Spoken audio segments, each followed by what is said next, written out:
अगली खबर middle east युद्ध से जुड़ी हुई। मिडिल ईस्ट का युद्ध कब रुकेगा, ये सिर्फ और सिर्फ न्यूक्लियर प्रोग्राम पर ऐलान से तय होगा। फिलहाल ईरान युद्ध के बीच न्यूक्लियर प्रोग्राम डेवलप करने की हालत में नहीं है, लेकिन उसके इरादे साफ है कि वो न्यूक्लियर पॉलिसी बदलने वाला नहीं है। लगातार ईरानी नेताओं की मौत के बाद अब फैसला ईरान के नए सुप्रीम लीडर के हाथ में है।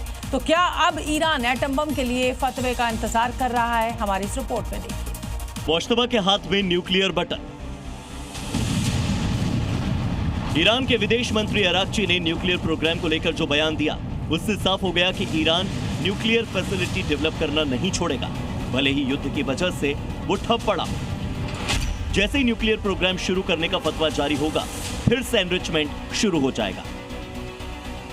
एक मीडिया इंटरव्यू में अराक्ची ने न्यूक्लियर प्रोग्राम को लेकर कहा कि ईरान की न्यूक्लियर डॉक्ट्रिन शांति के लिए है और हम हमेशा शांतिपूर्ण न्यूक्लियर प्रोग्राम की तलाश करते रहेंगे। परमाणु हथियारों पर फतवा जारी करने वाले व्यक्ति पर निर्भर करता है, लेकिन हमें इस मामले पर नए सर्वोच्च नेता की राय का इंतजार करना होगा। लेकिन मुझे लगता है कि ईरान अपनी पिछली न्यूक्लियर पॉलिसी को बदलने वाला नहीं है। बयान से एक बात तो साफ है कि ईरान न्यूक्लियर हथियार का ख्वाब नहीं छोड़ेगा, लेकिन इस पर काम कब शुरू होगा, ये सुप्रीम लीडर मुश्तबा खामेनेई तय करेंगे। क्योंकि खामेनेई की मौत के बाद लारिजानी ईरान के न्यूक्लियर प्रोग्राम के सबसे बड़े पैरोकार थे, जो ईरान को एटॉमिक पावर बनाने का सपना देख रहे थे। लेकिन लारिजानी की मौत के बाद अब ईरान की न्यूक्लियर फाइल भी मलबे में दब गई है,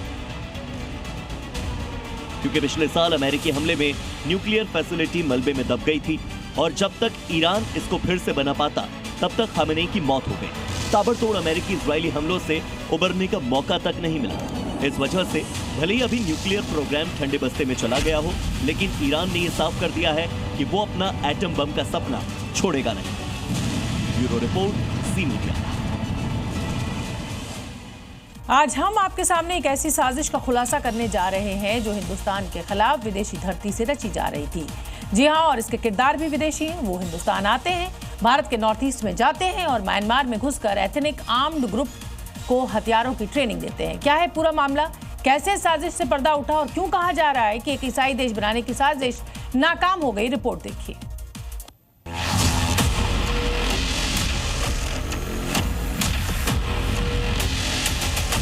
साल 2024, मई का महीना, स्थान बांग्लादेश। अपने देश में राजनीतिक चुनौतियों से घिरी शेख हसीना ने एक बड़ा बयान दिया था। सत्ता से बेदखल होने से पहले शेख हसीना ने कहा था, कुछ ताकतें बांग्लादेश और म्यांमार के कुछ हिस्सों को मिलाकर बंगाल की खाड़ी में क्रिश्चियन स्टेट बनाना चाहती हैं। ये प्रपोजल एक व्हाइट मैन की तरफ से आया था। उस वक्त ये बात आई गई हो गई। किसी ने शेख हसीना के बयान को तवज्जो नहीं दी। एक देश के प्रधानमंत्री के बयान को गंभीरता से नहीं लिया गया और फिर शेख हसीना सत्ता से हट गई। 13 मार्च 2026, स्थान भारत। एनआईए ने बड़ा खुलासा करते हुए कहा कि 7 विदेशी नागरिकों को गिरफ्तार किया गया है। ये सभी लोग देश में अलग अलग जगह से पकड़े गए, जिनमें से 6 यूक्रेन के नागरिक हैं, जबकि 1 अमेरिका का रहने वाला। इन 7 विदेशों को लेकर एनआईए ने जो बताया, वो शेख हसीना के उस बयान को मजबूती दे रहा था, जिसमें उन्होंने भारत के पूर्व में क्रिश्चियन स्टेट की बात कही थी। इन 7 लोगों की गिरफ्तारी और इनका बैकग्राउंड बहुत कुछ बता रहा है। अमेरिकी नागरिकों को कोलकाता एयरपोर्ट से गिरफ्तार किया गया। 3 यूक्रेनी नागरिक लखनऊ एयरपोर्ट से पकड़े गए, बाकी के 3 दिल्ली एयरपोर्ट से। सवाल ये है कि इस साजिश के पीछे आखिर कौन है? ये विदेशी नागरिक टूरिस्ट वीजा पर भारत आए, लेकिन मिजोरम में अवैध रूप से घुसने के बाद राजनीतिक रूप से म्यांमार चले गए। हैरान करने वाली बात यह है कि इन्होंने वहाँ एथनिक आर्म ग्रुप्स को हथियारों की ट्रेनिंग दी।